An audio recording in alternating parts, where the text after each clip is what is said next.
Right now is the best time in history to start sim racing. In this video, I'm going to show you the best wheel setup for PlayStation at every budget. There are so many products on the market and it can get really confusing. The good news is there are only a few options that are worth considering. I have tested almost every brand on the market over the past 10 years, ranging from $100 wheelbases to $50,000 high-end rigs. But now, I only use one setup for PlayStation. Let's break it all down. To build a sim racing rig, you really only need three things. First, a solid wheel setup that's compatible with PlayStation. Second, a mounting solution appropriate for the strength of your wheelbase. And third, a monitor or TV that can take advantage of your PlayStation's full power. That's it. That's all you need. A solid wheel setup, a mounting solution, and a display. Today, we're going down the rabbit hole of budget options for wheel setups, and I will tell you exactly what to get and where to get it. Make sure to subscribe to receive sim racing tips and free guides. We also have giveaway events every month.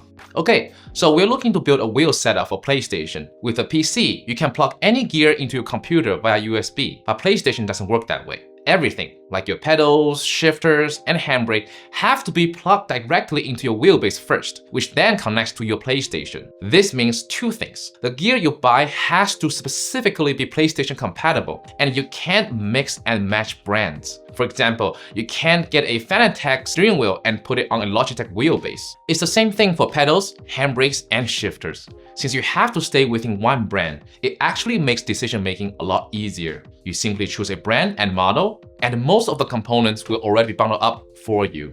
With that out of the way, let's talk about the main components of a setup. The steering wheel, the wheelbase that controls the wheel, and the pedals. If you're into rally racing or like to drive manual cars, you will also need a shifter and a handbrake. Let's start with the entry-level options. First, the Logitech G29. As Logitech's budget option, its force feedback is not very strong, but it's enough to get a beginner started. The steering wheel feels nice, and the pedals are well built. The set will come with a steering wheel, wheelbase, and pedals, so everything you need to start driving is included. You can also get the driving force shifter for $50 more if you drive manual, but if not, the base package will cost you about $200. Logitech does offer a new G23 model, but upgrades are very minor, so personally, I would just stick with the G29. Another option would be Thrustmaster's $180 T128 or the $300 T248.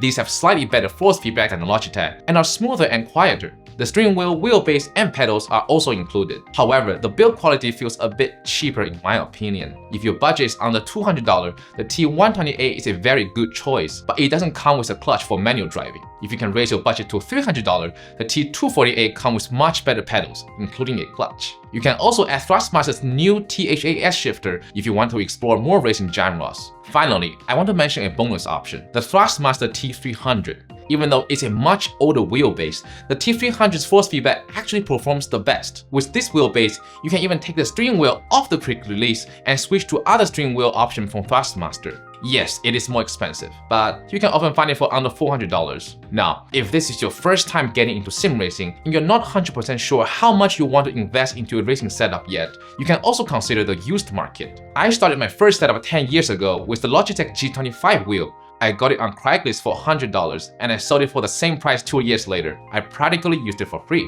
Nowadays, you can often find some decent deals on Facebook Marketplace for $100 or so. Just be careful when you meet up with strangers. Alright, so what if you want something better than beginner gear, but you're not ready to drop thousands of dollars? This is where things start to get interesting, because now you have access to direct drive. If you don't know what direct drive is, just know that it will provide more detailed force feedback, and the information the wheel gives you is much smoother and stronger.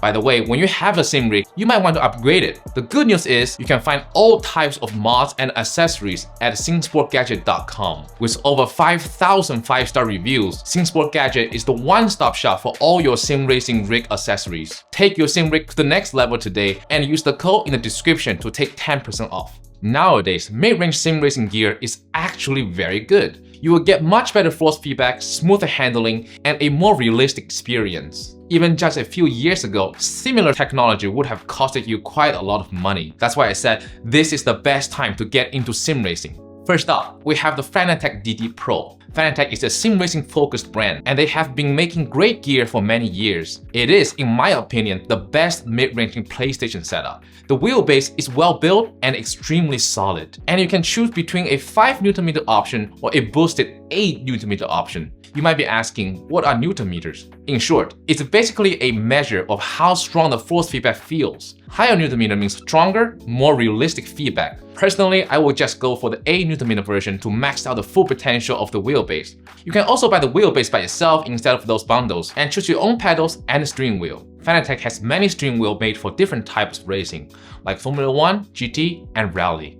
For pedals, you can start with the basic CSL pedals, but if you want a more realistic brake feel and more adjustability, go for the better CSL Elite V2. Getting better pedal will give you a more consistent lap time and will be my recommendation for your first upgrade. Regarding handbrakes and shifters, the Fanatec Club Sport shifter is a popular choice. They also just came out with their brand new handbrake, which looks and performs much better than the previous version. The Fanatec DD Pro bundle starts around $750, but with upgrades, the price will start to add up. If you want to keep the budget down, the brand new Thrustmaster T598 might be a better choice. The quick release system is not quite as good, and Thrustmaster has fewer steering wheel choices, but it only costs $500 for the full setup. I know this is a lot to take in, so if you want to take a look at the list of the products I have mentioned, it will be in the description. Also, make sure to leave a comment if you have any questions. Alright, if money is not a problem and you just want the best of the best, let's talk about premium options. Wheelbases at this price point offer much stronger force feedback and better build quality. First, we have the Logitech G Pro Direct Drive.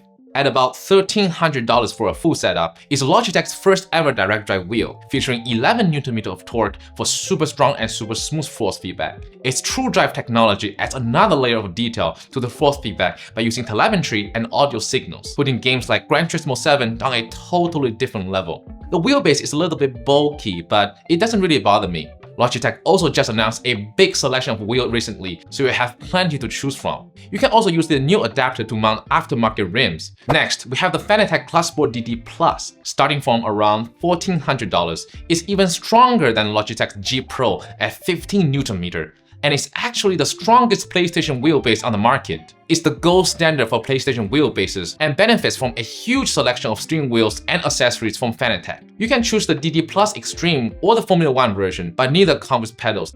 For pedal, I recommend at least get the CSL Elite V2. However, for more adjustability or an inverted setup, the Club Sport V3 will be the better choice. Well, that's it for this one. At the end of the day, you can't go wrong with any of these options. Just pick a setup that fits your budget and have fun. I personally use the Fanatec DD Plus on my rig, but in all honesty, I had just as much fun with my old $100 used Logitech G25. If you enjoyed this video and found it helpful, be sure to subscribe for more sim racing guides and reviews, and check out simsportgadget.com if you want to level up your sim racing setup. Thanks for watching, and I will see you in the next one.